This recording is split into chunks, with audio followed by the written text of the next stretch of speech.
Il y a 4 mois, oui, la France est en guerre, les hôpitaux sont débordés, les centres de réanimation débordent, c'est une catastrophe, on n'a plus de lits, c'est terrible, c'est la guerre. 4 mois plus tard, concrètement, qu'est-ce que vous avez fait? Est-ce que vous avez construit un seul hôpital? Rien. Est-ce que vous avez fait des tentes pour accueillir des malades supplémentaires? Que dalle. Est-ce que vous avez du matériel pour les centres de réanimation? Que dalle. Par contre, quand c'est la Coupe du Monde de foot, vous faites des stades en 15 jours, ça sort du sol comme des champignons.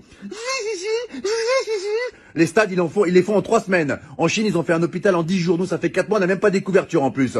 Un oreiller non plus? Bon, bah écoute, c'est super, hein, vive la France.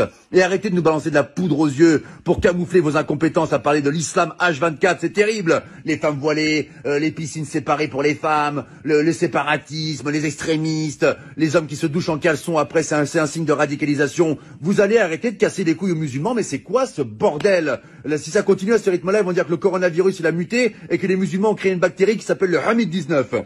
Nous sommes avec Jérémy qui a été infecté par le Hamid-19. Pouvez-vous nous raconter votre calvaire, Jérémy? Bah, ça a commencé par la barbe qui pousse toute seule. Alors que je suis un berbe à la base, donc c'est un peu incohérent, vraiment. Et après, les premiers symptômes, j'ai dit des mots d'arabe en pleine nuit. Je me réveillais, Allahu Akbar! Et là, vraiment, c'était vraiment difficile. Et le point final, ça a été quand je mangeais avec maman. Elle m'avait préparé un cassoulet, c'est une bonne vivante, maman. Et puis là, d'un coup, il y a une phrase qui est sortie. Ashhadu Allah, la illallah, wa ashhadu anna Muhammadin Rasulullah. Le verdict était sans appel. Maman a appelé les pompiers. C'était le Hamid 19.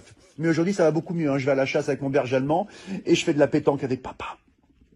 Voilà, c'était Jérémy qui a été infecté par le Hamid 19. Laissez les musulmans tranquilles, c'est insupportable. On a l'impression qu'il n'y a que eux qui existent dans le monde, vous les massacrez H24. Là, je m'adresse au peuple de France. Il faut qu'on défende nos frères musulmans, ce sont des Français à part entière comme nous. C'est comme si on laissait un gamin à l'école se faire tabasser par 10 personnes et qu'on réagissait pas. Il faut qu'on les défende, d'accord? Les médias se servent d'une minorité pour salir une majorité. Ils leur cassent les couilles. La plupart des musulmans, ils sont en France, ils sont sans problème, on les entend jamais. Ils veulent une vie tranquille comme vous, comme moi, comme nous tous. Laissez les musulmans tranquilles. Et là, c'est pas un rebeu, c'est pas un Renoir qui vous parle.